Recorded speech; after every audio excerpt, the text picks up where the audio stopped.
Como eu descobri o câncer do meu marido. Quem caiu de paraquedas nesse vídeo, aqui nesse canal eu compartilho também a minha vivência aqui em Brasília e algumas experiências que eu tenho. E eu recentemente compartilhei nos shorts que meu esposo teve câncer e ele também luta contra uma doença. Algumas pessoas pediram pra mim gravar esse vídeo pra explicar como que ele descobriu o câncer e também sobre a doença que ele tem. Em 2024, meu esposo, com 28 anos, teve, não sei se pode falar a palavra aqui, mas enfim, saiu líquido vermelho pela urina dele, vocês já sabem o que é. A gente simplesmente pensou que era apenas, sei lá, uma infecção de urina ou pedra nos rins. Só que sim, gente, câncer é uma coisa tão complexa, né, que você vê nas novelas, vê nos filmes, é uma coisa tão triste que você nunca passa pela sua cabeça que isso vai acontecer com você ou com alguém da sua família. O marido, ele é uma pessoa que nunca foi no hospital, assim, a não ser quando nasceu. Ele literalmente foi criado no interior, então ele nunca ficou internado, só gripe. A única coisa que ele pegava assim era gripe. Então a gente realmente nunca passou pela nossa cabeça que era câncer. Vamos no hospital fazer exame, porque pode ser infecção urinária que, apesar de ser uma coisa simples, pode virar uma coisa complexa se você não cuidar. Então a gente marcou uma consulta com o urologista e nessa consulta ele pediu um exame simples, uma ultrassom do abdômen total. A gente fez essa ultrassom do abdômen total e quando a gente pegou o resultado, né, que sai na hora, eu li o resultado dele e estava falando que ele tinha uma massa de 13 centímetros. Então, 13 centímetros era muita coisa. É tanto que no exame falava que ele tinha essa massa de 13 centímetros e o rim dele tinha 13 centímetros. Ou seja, praticamente a massa tinha tomado de conta do rim dele inteiro. Como eu sou formada em 20 temporadas de Grey's Anatomy, eu sei que massa quer dizer câncer, a maioria das vezes. Gente, eu tava dentro do carro, ele estava dirigindo e eu dentro do carro lendo ali o laudo dele, eu entrei em estado de choque. A primeira coisa que eu fiz foi mandar pro chat GPT. Chat, haja como um especialista aqui e me fale o que quer dizer esse laudo. Ele simplesmente falou assim que uma coisa urgente de levar no médico, mas ele não quis falar o que era. Mas enfim, quando chegou no dia da consulta, não tinha falado pro meu esposo ainda que eu achava que ele estava com câncer, porque eu não sabia como que eu iria contar isso pra ele. Mas, gente, eu já tinha dado Google várias vezes, já tinha pesquisado, e todo lugar que eu colocava falava que era maligno, porque uma massa desse tamanho é maligna, é característica de um câncer mesmo. Só que eu não sabia o que eu ia falar pra ele. Então, assim, toda vez que eu pesquisei, só tinha uma solução, que era remover o rim dele completo por causa que a massa estava muito grande. No dia da consulta, a gente chegou lá e aí o médico ficou assim meio perplexo, porque assim, gente, um jovem de 28 anos que tem um estilo de vida saudável, digamos assim, não fuma, não bebe, é muito raro mesmo de você ter um câncer no rim nessa idade e com o histórico que meu esposo tinha. O médico falou assim: olha, você tem um tumor e é um tumor maligno, provavelmente maligno, porque ele cresceu, ele tomou conta do seu rim e você vai ter que fazer uma cirurgia o quanto antes. A gente não tem plano de saúde, então essa consulta a gente pagou no particular, porque se fosse pelo SUS, gente, acho que até hoje estaria esperando a consulta pra saber o que ele teria. Aí meu esposo falou: tá, tudo bem, então bora fazer a cirurgia. Quanto que custa a cirurgia? 200 mil reais. Quando o médico falou 200 mil reais, eu falei, não, para aí, a gente vai ter que fazer alguma coisa, vamos ter que entrar na justiça pro SUS fazer, vamos ter que chamar o jornal, enfim, vamos fazer um AUE aí, porque tem que ser feita essa cirurgia, porque corre o risco dele espalhar para outros órgãos. Aí que começou a nossa luta. E, gente, vocês já ouviram falar que quando você descobre que você tem uma doença, aí que os sintomas começam a se manifestar? Isso é muito real, porque até então meu marido, ele não sentia nada, ele só sentiu uma fisgada assim no pé da barriga, uma coisa simples que aconteceu uma vez e, né, saiu líquido vermelho pela urina. Depois disso ele não sentiu mais nada, mas no dia que a gente teve esse diagnóstico do médico, gente, a gente chegou em casa, ele começou a passar mal, ele começou a vomitar, ele começou a sentir náuseas, dor de cabeça, ele começou a passar muito mal. E assim, em questão de 2 semanas, ele emagreceu 10 quilos. Gente, ele perdeu 10 quilos em 2 semanas porque nada parava no estômago dele, ele não conseguia se alimentar, ele só vomitava, ele ficou muito debilitado, muita dor de cabeça. A gente estava esperando o SUS chamar ele para fazer a cirurgia. Ele já tinha ido no hospital público, teve encaminhamento já para fazer a cirurgia, mas mesmo sendo uma cirurgia que precisava ser feita com urgência, vocês sabem que, né, na prática não é bem assim. Nada de chamarem ele. E assim, gente, ele foi ficando cada vez mais fraco, cada vez mais magro, mais debilitado. Não tinha remédio que parasse os vômitos, não tinha remédio que parasse a dor que ele estava sentindo. Até que a gente começou a ir na emergência todo dia. Todo dia a gente batia ponto lá na emergência.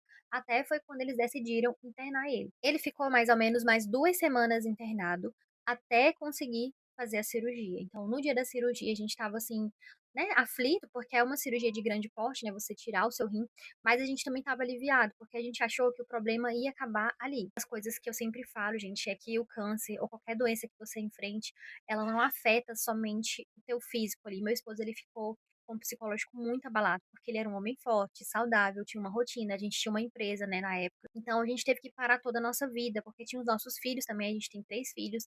Foi muito difícil para ele ficar impotente, sem fazer nada. Eu acho que isso mexe muito com o ego do homem. Ele conseguiu fazer a cirurgia, deu tudo certo, graças a Deus não teve nenhuma intercorrência. Assim que ele saiu da cirurgia, passou algumas horas, ele começou a vomitar de novo.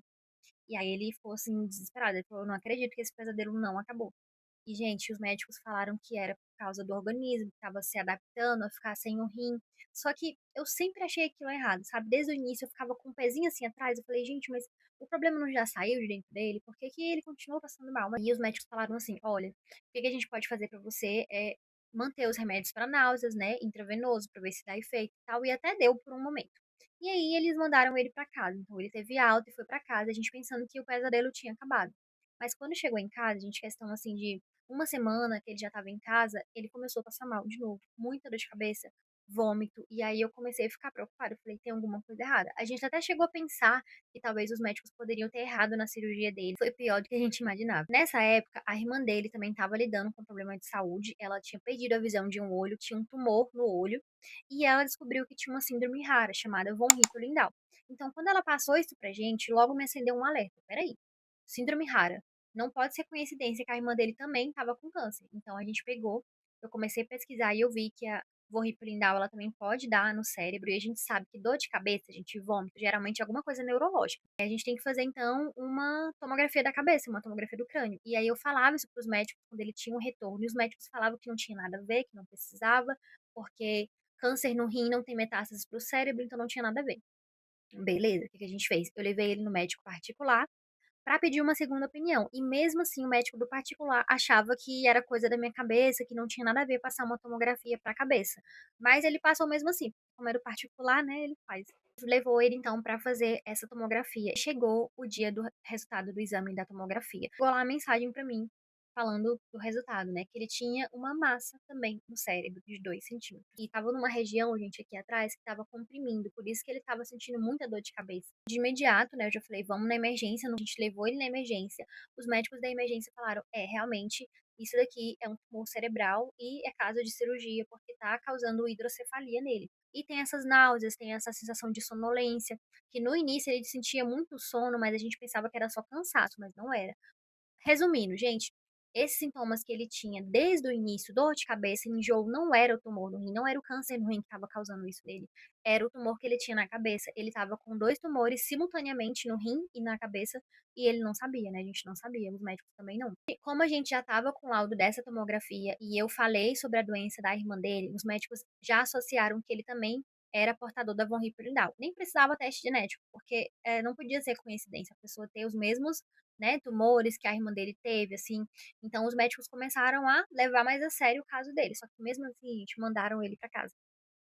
Então, a gente ficou indo na emergência, todo dia praticamente eu ia na emergência. Eles davam remédio intravenoso, passava os sintomas e mandava ele para casa, porque era uma cirurgia de risco e não tinha médico no momento para fazer a cirurgia dele. Eles falaram que ia vir médico de outro estado e olha que a gente mora aqui em Brasília, capital do Brasil.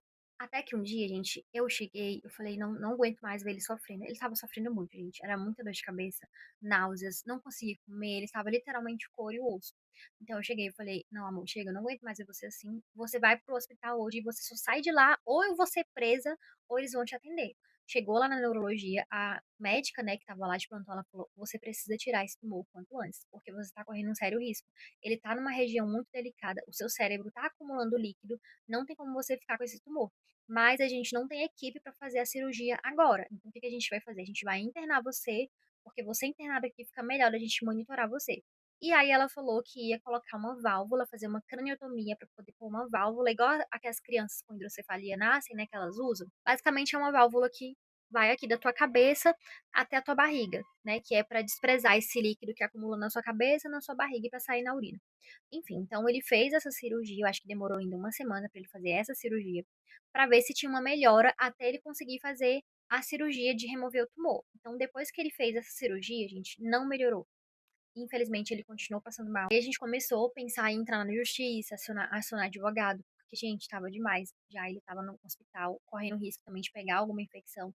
A minha vida também, eu tive que parar com a minha vida. A nossa empresa foi pro brejo. Isso afetou toda a nossa estrutura familiar. Foi bem difícil pra gente processar tudo isso.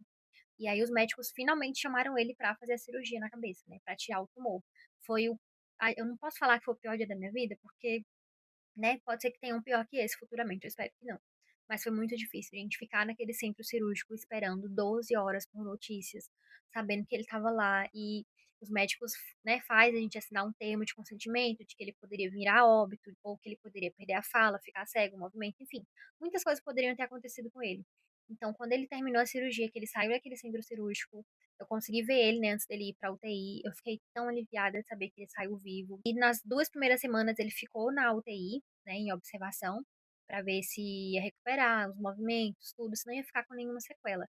E eu não podia ficar com ele lá, porque na UTI a gente não pode dormir com os pacientes, né? Então eu tinha que ver ele todo dia, ia pra casa. Nessa época minha mãe tinha vindo de outro estado pra ficar comigo e me ajudar com as crianças, mas ela teve que voltar pra casa dela, então eu fiquei sozinha, sem rede de apoio, com os 3 filhos. Na época a gente ainda estava com a nossa empresa, isso foi há 2 anos atrás, sabe. Eu só consegui tirar nossa história depois de 2 anos, porque foi muito difícil. Na época eu falo que eu estava, assim, em negação. Quando tá acontecendo um monte de coisa punk na tua vida e você entra num estado de negação, era eu.